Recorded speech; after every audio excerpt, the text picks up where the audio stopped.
Alright, so I got this all ground down here. Basically I wanted to make sure there was no paint or major rust left on here.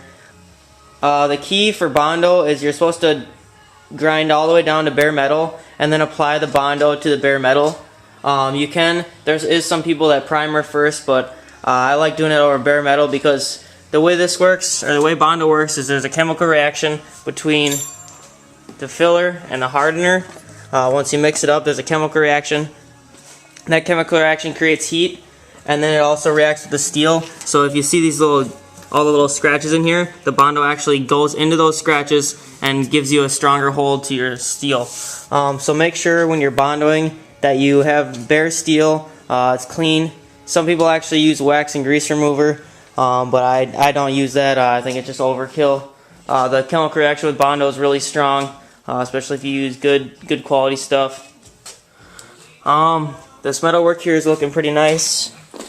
I'm happy with how it turned out. There's not going to need much filler, so that's always good. I got all the lips in here nice and everything.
Alright, so I got most of this back half kind of roughed in here. I want to show you guys some of the basic tools that you'll need if you're trying to do body work on your own. Obviously this is Bondo. I have fiberglass. This is short strand fiberglass reinforced Bondo. This is used for anything that's over, say, 1/4 of an inch thick. So if you have like a really bad spot or something that really needs a lot of Bondo, you're going to want to use either short strand or long strand. You can also take this fiberglass reinforced filler and you can use sheets of fiberglass, like the mesh, and put it in between coats. Just make sure you sink it in there good. That'll make it stronger. And then that turns out a little rougher, depending, I guess, how you sand it. I use a cheese grater to get it kind of roughed in.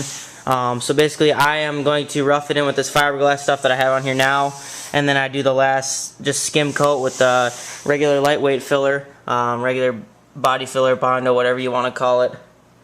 So the fiberglass stuff is more for the strong spots, or for the spots where you're going to need a lot, and this is more for kind of skimming stuff.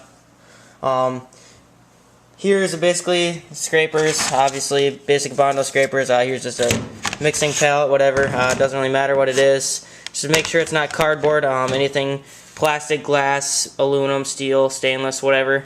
Just make sure it's not cardboard, because the chemicals in the Bondo will actually start peeling off parts of the cardboard, and it'll get in your Bondo, and your finish won't be straight, or won't be consistent. So like I said, here is this is just basically a cheese, what they call a cheese grater. This basically gives you a flat plane to get everything flat on. So you see right here that the trunk lid and the that trim, or the metal right in between there, lines up flush. So that's one of the important things with this. A cheese grater also allows you to keep stuff straight. So basically you want to go in the X pattern. You want to just always switch up your direction, kind of what you're doing, up, down, side to side. You go like this. You always want to kind of switch up your direction so that you get everything flat based off of the direction you're going. So if you get every direction consistently, make sure you're not getting any waves, then you'll have a flat surface, and that's one of the most important things.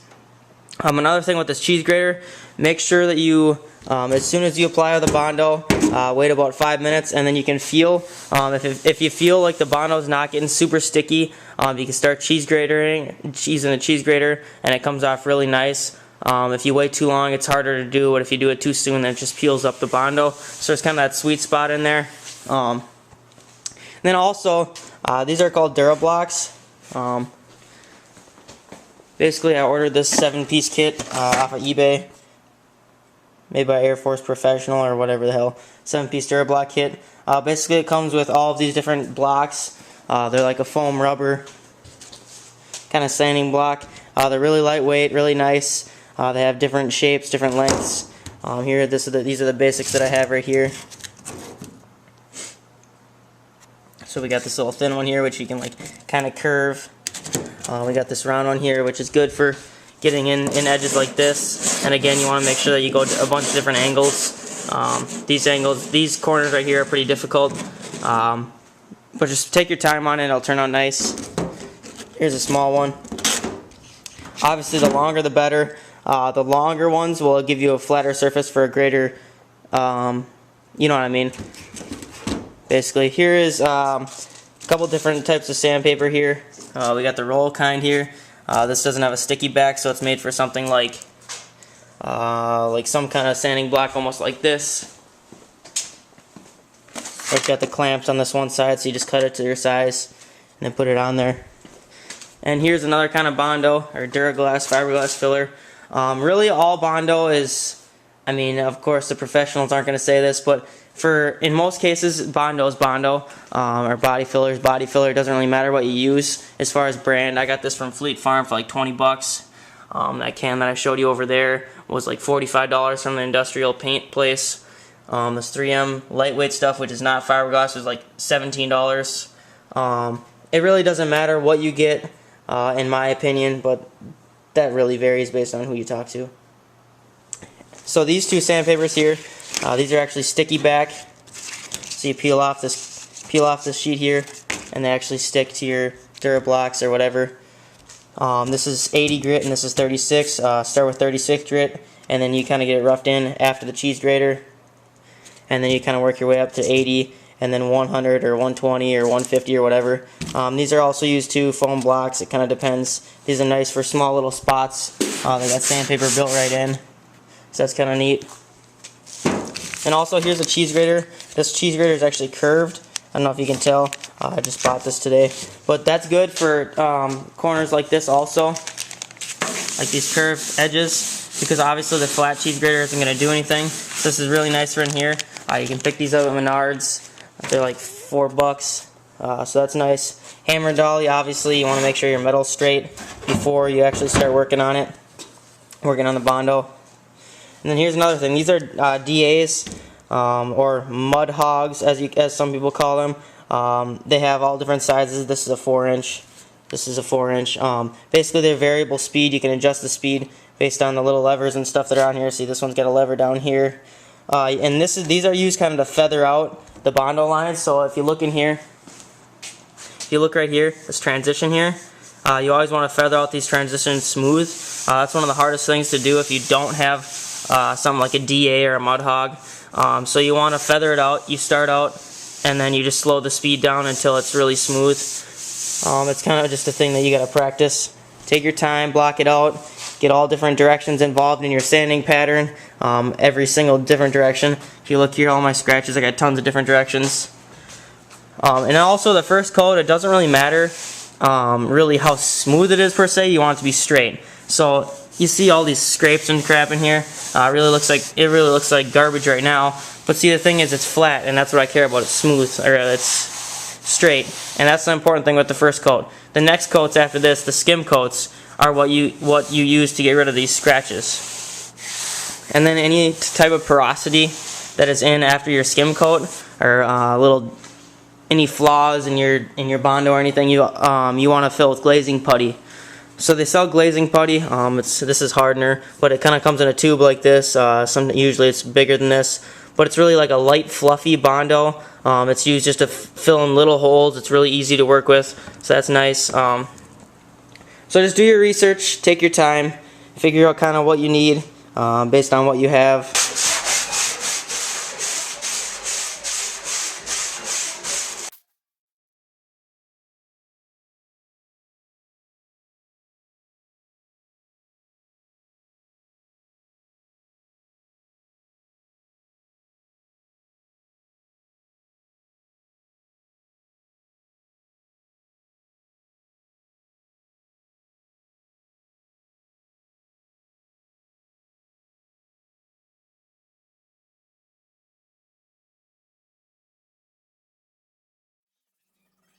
Alright, so my winter vacation is actually over.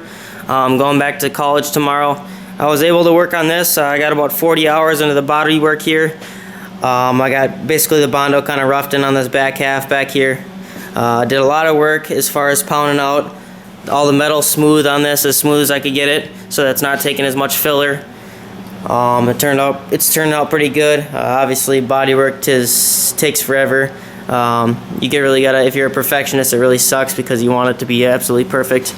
If you can remember here, this was actually it was a chop, so this was actually kind of V'd in. Now it's fairly straight. Not bad. It's good still use a little bit, but it's turned out good.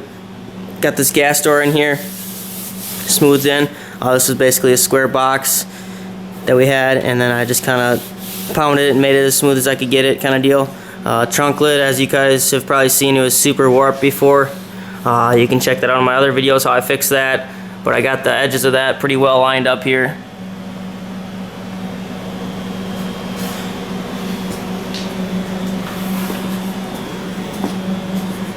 Kind of the same deal on this side, pounded it all out flat.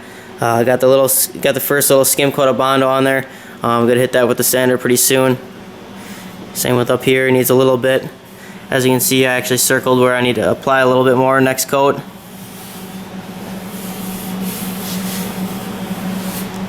Then I have this drip rail here. Actually rolled this out, just a 1/4 inch round bar. This is a kind of cool thing that not a lot of people do, but it's something that's a little different, subtle touch. We have it on the 41 Chevy over there, and it looks nice. Next, we shaved these headlights up here. Originally, they had the headlights that kind of came out and then like down, just like a bolt-on thing. We actually shaved them out, but if you can see, when we welded together, it kind of warped. So now I gotta actually cut where I circled this, pound it all out, and then refix all that. Shit happens, but it was good enough at the time. But now that we're doing the final body work, I want it to be really nice. I got that panel fused to the fender itself, less gaps to worry about. So that's the next step. Just continue the Bondo. Got to do the roof, get the glass, all that good stuff.